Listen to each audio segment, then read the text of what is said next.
예수님께서 제자들을 모아놓고 마지막으로 이것만은 꼭 전달해달라 한 것이 있습니다. 그리고 그것을 40일 동안 설명하였습니다. 그 답이 하나님의 나라입니다. 요한복음 16장 11절을 보면 예수님께서 말씀하시는데 이 사탄을 세상 임금이라고 했습니다. 그렇죠? 세상은 흑암의 나라예요. 사탄의 나라. 사단의 나라인 세상은요, 지금도 자살하는 사람이 늘어나고 있습니다. 우리나라에는 하루 평균 43명이 자살하고 있습니다. 지금도 계속 자살하고 늘어가고 있어요. 그리고 정신병에 시달리는 사람이 더더욱 늘어가고 있습니다. 예전에는 우울증, 조울증과 같은 정신병을 갖고 있다고 하면 야, 그러냐고 막 사람들이 놀랬는데 요즘에는 누구나 다 한 개씩은 가지고 있어요. 누구나 다 가지고 있기 때문에 요즘에는 정신병을 가지고 있다 하면 그냥 그런가 보다 그런 반응입니다.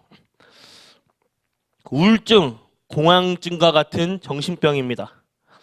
의사들은 정신 문제의 원인과 해답을 전혀 몰라요. 정신병원에서 주는 약은 그 정신을 고칠 수 있는 약이 아니죠. 오히려 이 사람을 이렇게 늘어지게 그 약을 먹으면 사람이 퍼져요. 근데 그 약이 정신병원에서 주는 약들은 그 정신병을 고칠 수 있는 약이 아닙니다. 여기에 각종 정신질환의 문제가 늘어나고 있습니다. 묻지마 폭행, 살인, 또한 성범죄도 늘어나고 있죠. 피해자들이 창피해서 숨기는 사람들이 많습니다. 그걸 이용해서 하루에 수천 건씩 생기고 있습니다. 도박, 게임, 또 마약과 같은 약물, 술 이런 것에 중독이 되고 계속 타락하고 있습니다. 이 속에 가정들이 다 깨지고 아이들은 다 무너지고 있는 것입니다. 이것이 사탄의 나라입니다. 예수님께서 이걸 이길 수 있는 하나님의 나라가 임하도록 하라고 설명하신 것입니다. 그게 여러분들이 신앙생활을 하는 이유입니다. 그것이 지금 여러분들이 예배드리는 이유예요. 그런데 기독교인 대부분들이 예배드리는 이유를 모릅니다. 그러니까 굉장한 시간표 있는데 모르니까 교회를 그냥 왔다 갔다 하는 것입니다. 신앙생활하는 사람들에게는 두 가지의 나라가 있습니다. 하나님의 나라와 흑암의 나라. 하나님은 하나님의 나라라는 어마어마한 비밀을 아는 사람들에게 역사하십니다. 그리고 그 비밀을 알았던 초대교회의 120명을 가지고 세계를 변화시켰어요. 우리는 이 축복을 빨리 회복해야 합니다. 첫 번째로 하나님 나라의 비밀을 아는 사람입니다. 이 말을 알아들은 초대교회에 굉장한 중직자들이 나왔습니다. 대표적인 인물들이 데오빌로, 누가, 브리스가와 아굴라, 빌레몬, 그 중에 한 명이 가이오입니다. 오늘 여러분들이 이 응답받는 날 되기 바랍니다. 본문 말씀에 사랑하는 자여 네 영혼이 잘됨같이 범사에 잘되고 간건하기를. 여기에는 굉장한 답이 들어 있습니다. 인간이 해결할 수 없는 창세기 3장 문제. 이때부터 흑암의 나라가 임하게 된 것입니다. 창세기 3장 때부터. 여러분들의 집안에 일어난 문제가 있다면 이것은 오래된 것입니다. 언제? 창세기 3장 때부터 계속해서 흑암 나라가 임해서 여러분의 집안을 무너뜨리려는 거예요. 성경에 그렇게 기록하고 성경에서만 유일하게 말하고 있습니다. 이것이 여러 모습으로 네피림, 문화, 우상으로 계속 파고들고 있습니다. 인간이 아무리 노력해도 그 부분만은 해결이 절대 안 돼요. 지옥 배경, 지옥 권세라는 이것이 해결이 안 됩니다. 우리의 힘과 노력으로는 절대 해결할 수 없죠. 그래서 여기에 그리스도의 답을 주신 것입니다. 아무 값 없이 거저 은혜로 우리에게 주셨습니다. 은혜로 주신다는 것이 무슨 말인가? 우리가 받을 수 없으니까, 저와 여러분들이 받을 자격도 없고 받을 수도 있는 힘도 없고 아무리 노력해도 절대로 얻을 수 없는데, 하나님께서 인간을 저주 가운데 그냥 두지 않고 그리스도를 보내셨습니다. 아무 값 없이 우리에게 구원의 은혜를 주셨어요. 선물로 주셨어요. 이 그리스도를 믿을 때 하나님의 나라가 임하고 성령이 영원히 함께 하십니다. 두 번째로는 오늘 삶의 순서를 바꾸시길 바랍니다. 여러분이 순서만 바뀌면 됩니다. 영혼이 잘됨 같이 아무도 빼앗아갈 수 없는 비밀이에요. 대부분 사람들이 순서를 틀리게 합니다. 이번 주 강단 말씀 서론에도 나왔죠.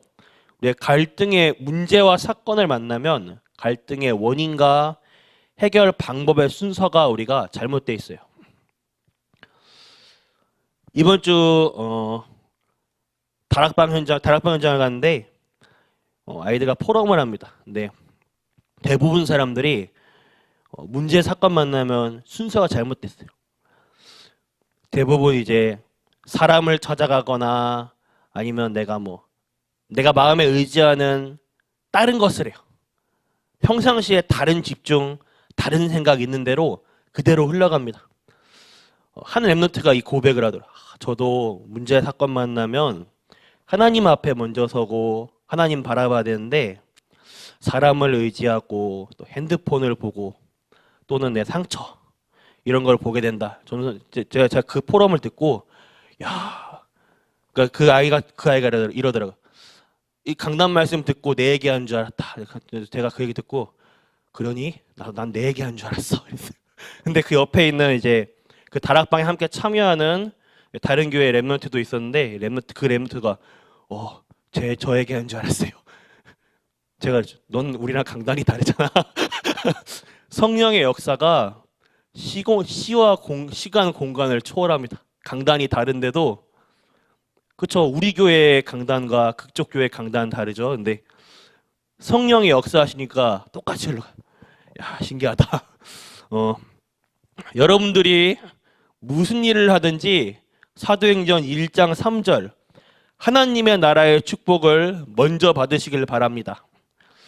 이게 먼저의 우선순위예요. 우리가 사람 의지하고 다른 해결 방법을 찾으려 하고 다른 것에 마음을 쏟는 게 아니라 하나님의 나라의 축복을 먼저 받으시길 바랍니다. 여러분들이 현장 살리고 교회 살리고 모든 것을 살리는 축복 받으시길 바랍니다. 하나님의 나라를 누리는 것이 그 순서의 먼저입니다. 여러분들의 산업, 학업, 사업, 인생의 모든 것에 하나님의 역사하시게 되어 있습니다. 오늘 결론입니다. 우리는 복음을 새끼손가락만큼, 손톱만큼만 받아도 구원받습니다. 이 복음의 능력이 얼마나 위대한가 하면 조금만 알았는데도 우린 구원받아요. 이스라엘 백성들이 출애굽을 할 때 양의 피를 바른 사람들은 모두 다 출애굽을 하였습니다. 애굽에서 나왔어요. 피를 많이 바른 사람들은 나왔겠죠. 분명히 발랐을 때 피를 많이 발랐을 거예요. 근데 자, 여기서 게으르거나 가난하거나 능력이 없어서 요만큼만 바른 사람은 어떻게 했을까요? 이게 손톱도 아니고 점만큼 탁 찍었어요. 그냥 새끼손가락 찍어가지고 피를 탁 찍었어요. 그럼 이 사람은 애굽에 나왔을까요? 안 나왔을까요? 아니면 이게 한 방울 피를 한 방울 묻혀가지고 한 방울 탁 묻혔어요. 이 징그러운 거, 이 피 이거 어떻게 이걸 탁 찍어가지고 탁 찍었어요. 어떻게 했을까요, 이 사람들은?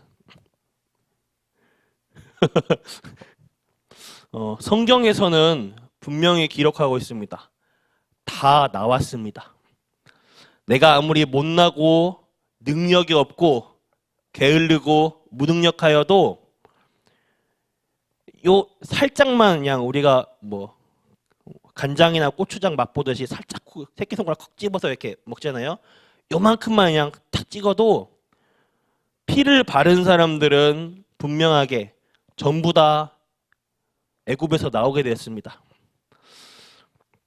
이 말은 어떤 말이냐? 저와 여러분들은 어떤 경우를 만나도 승리할 수 있습니다. 오늘 그 축복을 회복하시길 바랍니다. 여러분들의 가정과 가문, 모든 현장을 다 살릴 수 있습니다. 오늘 이 약속을, 이 언약을 잡기만 하면 됩니다. 그 설명을 예수님이 40일 동안 하고 가셨는데 이제 가이오에게 전달된 것입니다. 오늘 하루 번성교회 모든 성도님들이 하나님의 나라 응답 누리게 되기를 기도하겠습니다. 하나님 감사합니다. 이 시간도 우리에게 축복하사 하나님의 나라가 이루어지게 하심을 감사드립니다. 우리 올바른 기독교인들이 일어나 온 흑암을 막는 역사가 일어나게 해 주옵소서. 개인과 현장, 가문에 있는 모든 저주가 무너지는 역사가 주의 백성들을 통하여 일어나게 해 주시옵소서. 오늘 이 짧은 시간이 큰 축복의 날 되기를 기도합니다. 응답의 날 되길 기도합니다. 시작의 날 되게 하여 주시옵소서. 살아계신 주 예수 그리스도 이름으로 기도드렸습니다. 아멘.